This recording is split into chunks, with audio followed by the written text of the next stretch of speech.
নমস্কার। আজকে আমি আপনাদের জন্য নিয়ে এসেছি নতুন একটি রেসিপি। এটি গরম ভাতের সাথে দুর্দান্ত খেতে লাগে। এটি বানানোও সহজ আর খুব কম উপকরণেই রেসিপিটি হয়ে যায়। বাড়িতে অবশ্যই একবার হলেও বানিয়ে খাবেন আর কমেন্টে জানাবেন রেসিপিটি কেমন লাগলো আপনাদের, আর চ্যানেলটিকে সাবস্ক্রাইব করে দেবেন। তাহলে চলুন রেসিপিটি শুরু করা যাক। আমি প্রথমেই এখানে সর্ষে, পোস্ত আর কাঁচা লঙ্কা পেস্ট করে রেখেছি।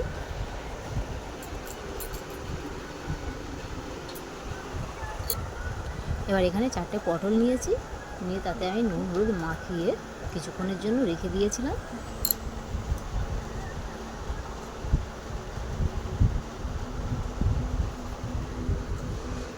এবার আমি একটা কড়া নিয়ে নিয়েছি, এর মধ্যে আমি তেল দিয়ে দিলাম। তেল গরম হয়ে যাওয়া অবধি অপেক্ষা করব।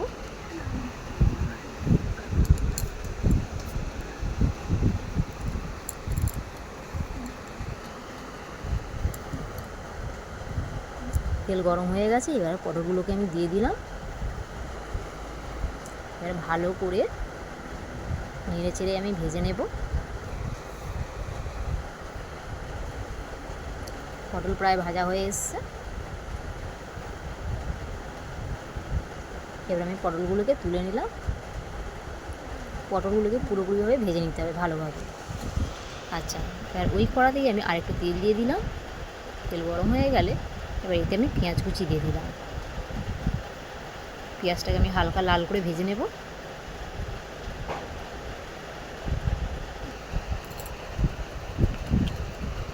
এবার আমি এর মধ্যে টমেটো কুচি দিয়ে দিলাম,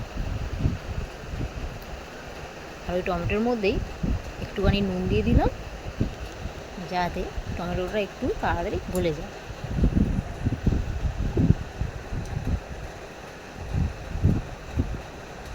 টমেটোটা আমার নরম হয়ে গেছে। এবার এর মধ্যে আমি 1 চামচ মতন হলুদ গুঁড়ো দিয়ে দিলাম, আর কাশ্মীরি রেড চিলি দিয়ে দিলাম কালার হওয়ার জন্য। দিয়ে এবার ভালো করে আমি মিশিয়ে নেব।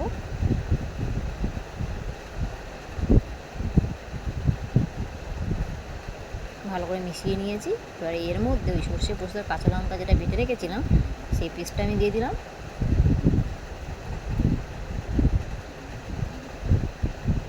একটু জলও দিয়ে দিলাম যাতে মশলাটা ধরে না যায়।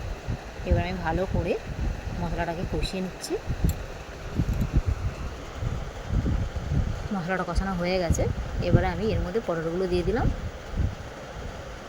পটলটাকে আমি ভালো করে কষিয়ে নিচ্ছি মশলার সাথে।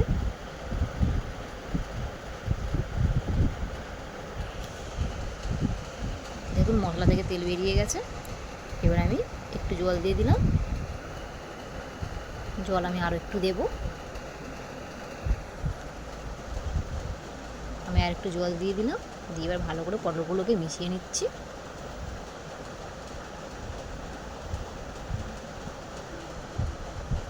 এবার এটা আমি হতে দেব। দেখুন আমার পটলের ঝাল একদম রেডি হয়ে গেছে। আমি সার্ভ করে দেখিয়ে দিচ্ছি।